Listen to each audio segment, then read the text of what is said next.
Good morning or good night, Gacha Kingdom. Today's video protagonist is me. Today we're going to be discussing the title of this video, furry bait in gacha games. I originally got this video idea back in November 2025 when I was just scrolling on Twitter. Oh, you know, the usual. I saw a couple of people on gacha Twitter complain about how Chaos Zero Nightmare didn't really have very interesting designs other than Hugo.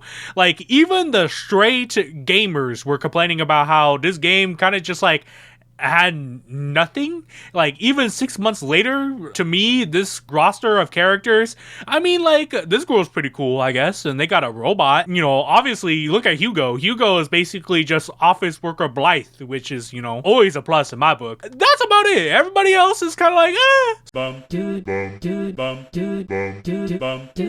So initially, this video was going to be about, like, Von Lycaon and Hugo not to Vlad, just, like, wolf kissing, and you know, I was gonna leave it at that. But a couple months passed by because I was working on a bigger video which got taken down. Hopefully this one doesn't. Yo, please, YouTube, please don't. That's when Hotta Studios comes out of the woodworks and they're like, hey guys, so we have a whole new ass gacha game we've been working on for a little while now, and like we've kind of feeling the pressure to kind of release it. So we took the naming scheme straight out of Square Enix's wheelhouse, you know, dayless various life triangle strategy, and we named it Neverness to Everness. Oh yeah, you know, every single year each gacha game has been adding a wolfman to their game, and we decided to be that gacha game to add a wolfman into their game.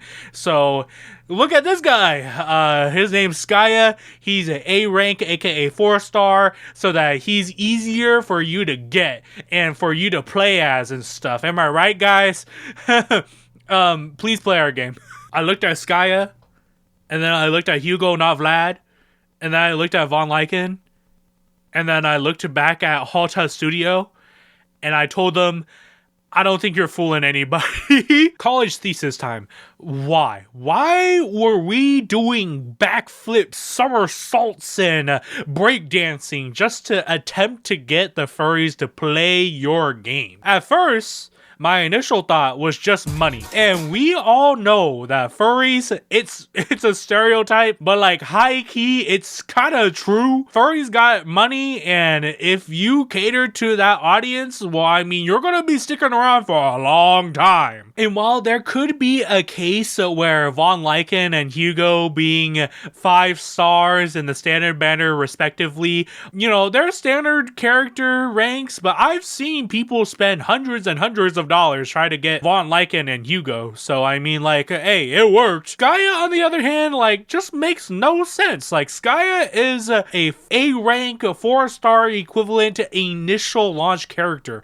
Unless this is your first day on Earth, nobody I've ever known, they don't spend that type of money on a initial A rank 4-star character. Okay, maybe capitalism is not the answer. It might. I'll get back to that in a second. What if we just took furry bait and we just took it very literally, and we used a fisherman analogy because Alesh is hot, but instead of Alesh here, we're talking about hoyoverse. Hoyoverse jump scare. Hoyoverse takes their bait. In this case is Von Lycaon. Zenless Zone 0 is about to drop any moment now, and we have to convince the internet, which is the lake in this case, to bite and download this game. Here's the pitch, and they cast the line into the internet lake. Hey, so we got a new game. It's called Zenless Zone 0. I know we got Genshin Impact, we got Tears of Timeless, we got Honkai Star Rail, and we got the Honkai Impact the Third, and we might possibly have like 10,000 other games after Zenless Zone 0. That doesn't matter. This game, Zenless Zone 0, you're gonna like it a lot. Because we found your internet history. We found out that you like Pokemon. Quite a bit, actually. We're talking about Incineroar, big ass and he's doing Darkest Laterite into your ass. What if we told you we have something similar? Meet Wolfman. Notice he's bipedal. Correct. He also has mechanical legs. So instead of 5'12", he's 6'12". And he works for a housekeeping company. There's maids and 1 butler. Because of that, he is very nice. And he has a bunch of belts. He has belts around his muzzle because we have to restrain him from biting. He has belts around his forearms that are about to explode because his forearms are so beefy. He has belts around his tail because he is a proper gentleman. He has belts around his region because he has a 12-inch thing that you're gonna need those belts to absolutely go ham on that thing to reach around his 8-inch diameter knot. Are you interested? Alright, cuz, I hear you out. That is what a lot of people did with Zenless Zone Zero. And now there's like 1 billion furries that are kind of mad that hoyoverse don't have the gall to add more furries into Zenless Zone Zero for whatever reason. But they added more furries to Genshin Impact as enemies? Like, I'm not surprised that they are enemies, you know, like Genshin Impact has a notorious record of just having hot enemies, but cousin, what are we doing? Here's the thing about initial furry bait in that very literal sense of a hook, line, and sinker and hoping that people download the game just based off of one single character. It has to be believable to some extent when it comes to the furry community, because we are not downloading Never to Ever just because of Skia, or at least I hope so. Zenless Zone Zero world building, there's a bunch of bears, there's an Oni girl. It's not just basic cat girl. Like, there is a cat girl, but she's not that basic. And, you know, there's some other designs too. There's a robot. It's convincing. The entire reason that they do initial furry bait is to hope that maybe when you play the game, you will forget that, oh, Von Lycaon is the only furry in this game. Now, there's other furries too. You are still around playing Zenless Zone Zero for 500-ish days. That's crazy, because you genuinely like playing this game, and they hope that you playing the game, you're eventually gonna buckle and spend money on a character. Not me, because I'm crazy, but some people, they've spent money. Now, when it comes to copying somebody's homework, you can copy their homework and understand some of the material that you just copied, which Super Creative got some pieces right about Hugo. Design-wise, I think they nailed it out of the park, you know? Blythe as a office worker, there is quite a bit of AUs with Blythe being an office worker, being one of them. You know, I don't think a lot of people thought about that. Here we are. We have Hugo. And fucking damn, he's fucking hot.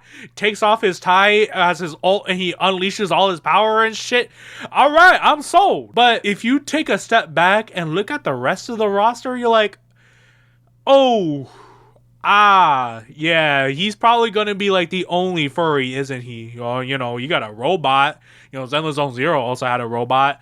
That's about it. Like, I like to reiterate that Norja is probably like the most interesting. I think she's supposed to be a bunny girl.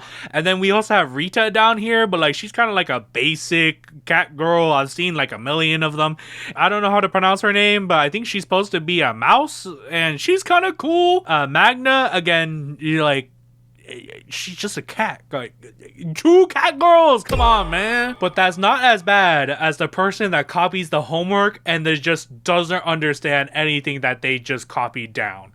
Because Hotta Studio, you know, I like Skia. I like his big chest, and he's kind of like very stereotypical bodyguard. I'm assuming he's supposed to be a bodyguard because every single time he shows up in official promo stuff, he's always behind Bai Chang, or at least I think he is, and he's like protecting them, I guess. I have no idea. So you got that right. All right, okay, fine. But look at the rest of the cast. You're not fooling nobody.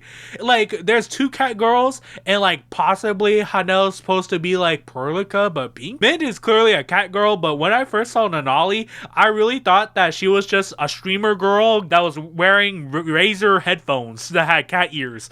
I didn't think that she was a cat until like I looked at her other outfits. I was like, oh, she's like clearly a cat. But like, that's it. To give these studios some merit, the reason why furry bait is just so easy to do is just because the furry community suffers from what I call hot people blindness, If somebody looks at Hugo or Skia and that is their next coming of Jesus, they will download Chaos Zero Nightmare Never to End. They will play it just to know what their main source is.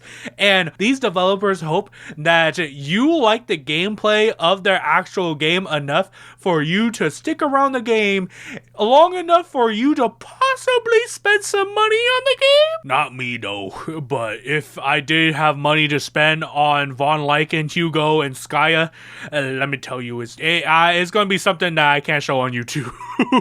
Hold on, wait. I'm gonna switch up the beat real quick. Another beat? You see, the thing with initial furry bait is that a lot of people are going to be hopping onto the game, and there's only going to be a very few people that come out that will realize that the game isn't going to be dropping any more furries anytime soon, but they will keep playing the game, and eventually they will spend money. But at the end of the day, it's still about the money. So how do we get that money from the furries? POV, you are a video game developer trying to keep alive the worst gacha game to ever exist ever, and you're going into your next update and you're realizing you don't got a lot of money left. So what community can we turn around, make designs for, make them really fucking hot, and convince people to spend money on your worst gacha game to ever exist ever? Furries. Like, I don't have proof that half of the Dislyte team in Lilith games are furries, but if we found out that half of the team, or even more, maybe even the entire team are furries, I don't think anybody would be surprised. Like, y'all had to be there when Jinshu was getting official artwork being commissioned from Lilith Games for Dislyte that was just straight up softcore research with him being super dominant and shit like that.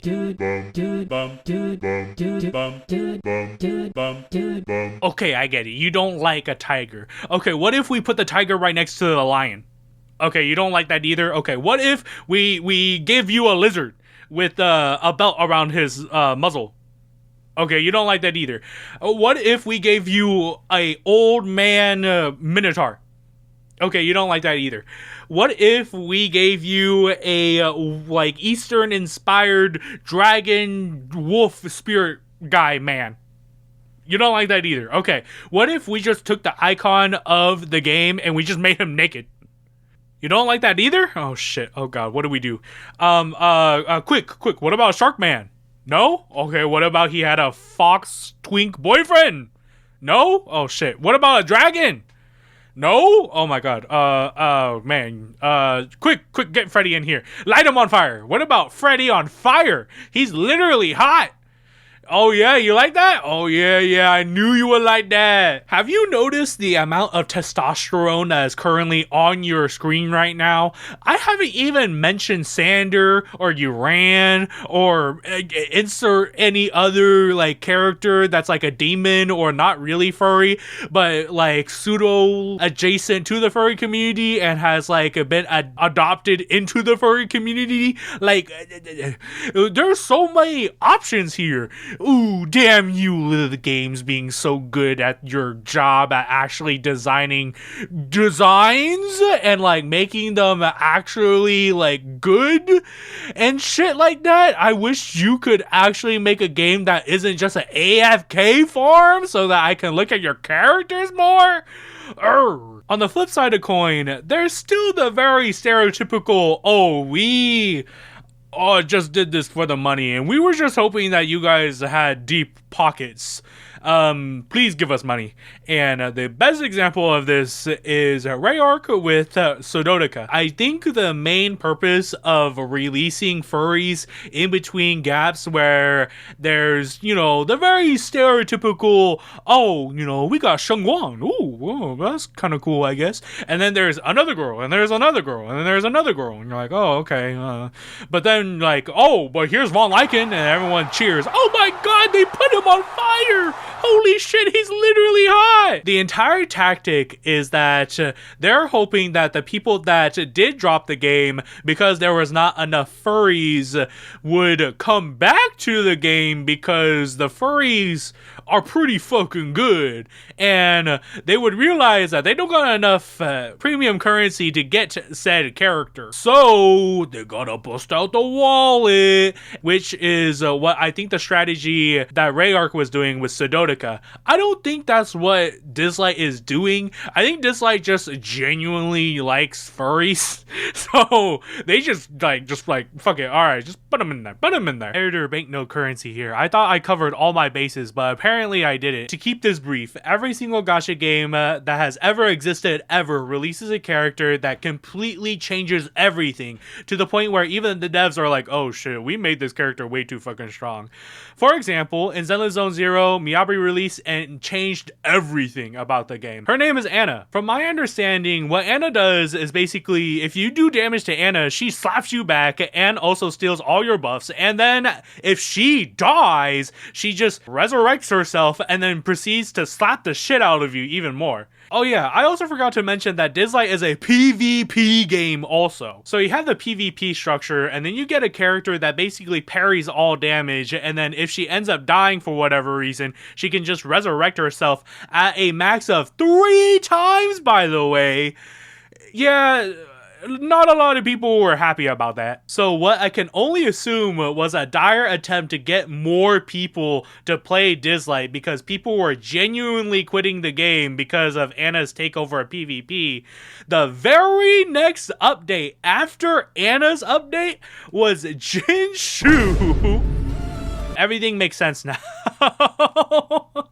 I didn't know that. Now I know. And now you know too. But with sdorica, it's like pretty apparent. sdorica launches in 2018, and there's a pretty good hand amount of furries to choose from. Like literally there's 2 bears right from the get-go. It didn't take us a whole ass year to get us another big man. Hoyoverse. In 2019 we get Law, and Law is like the godfather of all wolf gacha characters. We don't get any new furries in 2020, but we do get one in 2021 where we get Yao. Not only did they release Yao, but Yao's backstory is that he's old friends with Peng, and then they meet up each other for the first time and they start kissing. Later into 2021 we get Chayuki, and then a month after Chayuki we get a Law SP, and I think at this point it was kind of very apparent like who was still playing sdorica at the time, or at least like to the general public. I have no idea if the Rayark team like took notes, at least I think they did, because we go into 2022 and besides the official anniversary art being of Yao, which is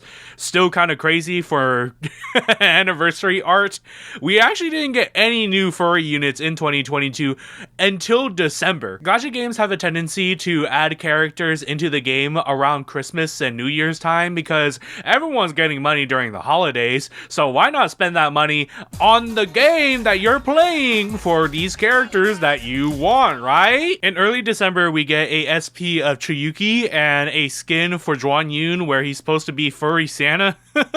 Closer to the end of December we get Tuyo Kuni, and then into 2023 for the new year we get a Yao SP. If this is not like very apparent, please help us spend your money on our game, please. We are broke as fuck. I don't know what is. After all that, we go into 2023 and all seems pretty normal until we get Crush Fang's SP in April, which that's good. Me and my homies love bears, but something's a bit off with his arms, don't you think? Yeah, if you know anything about Rayark, in 2023, they fell asleep at the wheel and things started spiraling pretty quickly. It seemed that the sdorica team was relatively unscathed, and going into the rest of 2023, things were relatively normal. We got a new deer man, very cool. Yao got a new skin where he's smiling for once, that's pretty cool. Wan Yun gets an SP, and the same deer man earlier that year is getting SP for Christmas. So, well, please guys, please spend your money on this game, please. And then we go into 2024 and things are not looking too good. We go the entirety of 2024 without a single furry in sight. But, you know, it's December 2024. It's Christmas time. Hey guys, so I heard that you guys got holiday money. So, we finally added General Yu to the game. He has been an NPC, but now he's a playable unit. And, he's got 2 weapons. One that's about to bust out from his pants. Oh my god. Like, looking at this art again, it's like actually loony ass shit. It's like Nulgos was drawing General Yu for Chemo Coliseum and then forgot that General Yu was not being added to Chemo Coliseum. And then Ghost was like, oh, I might as well just submit it to Rayark anyways. And they approved it. We go into 2025 and there's not many units in general for 2025, but it did take us up until Halloween. You know, trick-or-treating. Hey, bust out that credit card because Pang's got a new unit. Not only that, but we gave him a stand like if this was JoJo. On a lighter note, lighter from Zenless Zone Zero? On a lighter note, I was going to put hypergryph arknights into the sugar daddy furry bait category where they're like, oh shit, we need some money. So we're going to need to add another furry into the game. But I really thought about it. And the last 6-star, proper 5-star S-rank SSR hypergryph has added into Arknights that's full-on furry is, I think, Lee? Unless, like, I forgot, then which, oops, I'm sorry. But Lee came out, like, maybe a few years ago now, global-wise. And then, like, everybody still talks about Mountain, but Mountain came out, like, 10,000 years ago. Man is actual old man yaoi at this point. Yes, he got a new free skin. If you know how to play Arknights, that skin is free. And it's a motorbike skin, and, like, oh my god, the furries were eating that shit up. And after Lee, we skip a couple of years to where we are today, where the most recent furry is Skybox. Yes, I know he has a bag over his head, but he can take that bag off, don't worry. And that's it. If you've made it this far into the video after the beat switch, thank you. And it would be pretty funny if we go into 2027 and years afterwards where we get another big gacha release, Genshin Impact 2, oh my god, Honkai Star Rail Killer, and it's like, again, initial lineup, and there's always gonna be a wolf dilf that's properly dressed. I'm not complaining. I'm going to be enjoying that, man. I'm not going to be enjoying the game. I mean, possibly. I mean, could you imagine? And Nanta like comes out of the works. Hey guys, so we've heard that you guys really like walking around as Skia and Never to Ever. Well, don't we have a wolf man for you? He's actually like a mafia boss. Ain't that cool? And he's walking around in a suit and tie and also pants all the time. But just like everybody else in the game, you can strip him down to his jock and you can walk around and do GTA shit in our game. How about it?